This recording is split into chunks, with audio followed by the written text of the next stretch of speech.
So, just continuing on without stuffing the leg trap. We've covered what, I just switched positions. We've covered what Tyrone wants to be doing. Let's just talk about what I want to be doing. So if he's playing De La Riva from here, and he's got collar and sleeve, and I push this down, and now I know he wants to kick me forward, so I squat down, and I know now he wants a lasso, right? So I'm staying tucked, so I'm just going to push his knee and get it behind my lat. I'm going to run. I don't want to be straight here, because now Tyrone can flare his knee and take me off, so Dungannon calls this on the power line, a diagonal line between Tyrone's right shoulder and his left hip, and I'm here, and the outside edges of my feet are on the mat, folding pass, smash pass. Flare me now, bro.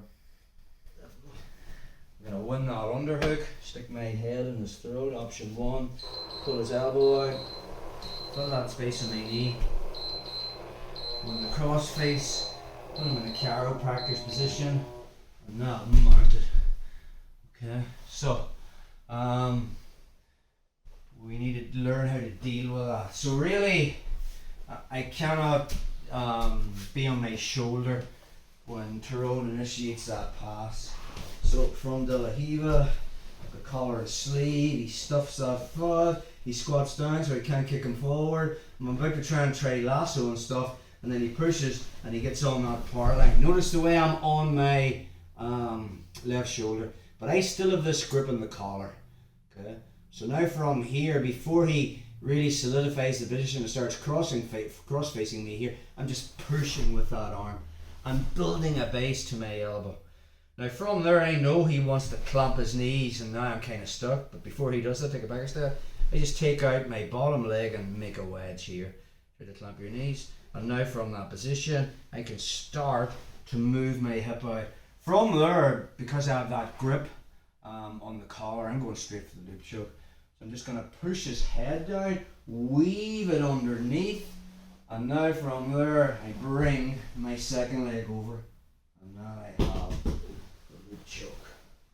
Let's get another angle on that one, bro, just perfect.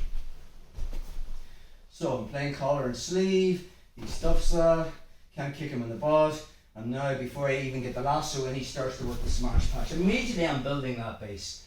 I never wanted him to settle into the folding pass or the smash pass. I know he's going to try and make wedges, so my foot's coming out, and I'm aware now from here he'll be trying to get close to me. So as he does, even from an elbow to the hand, the further I can get my head up, the better, because now I can kind of snap his head and drop it down into the loop choke position.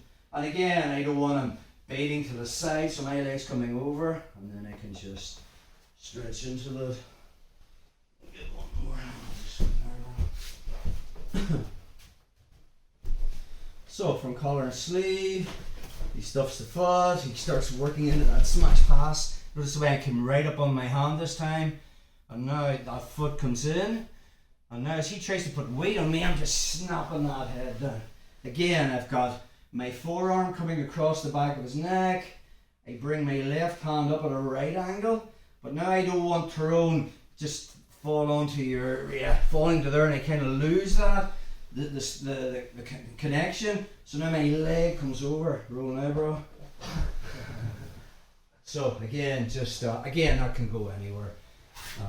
Doesn't have to. The main part is just the guard retention, not letting him initiate the pass.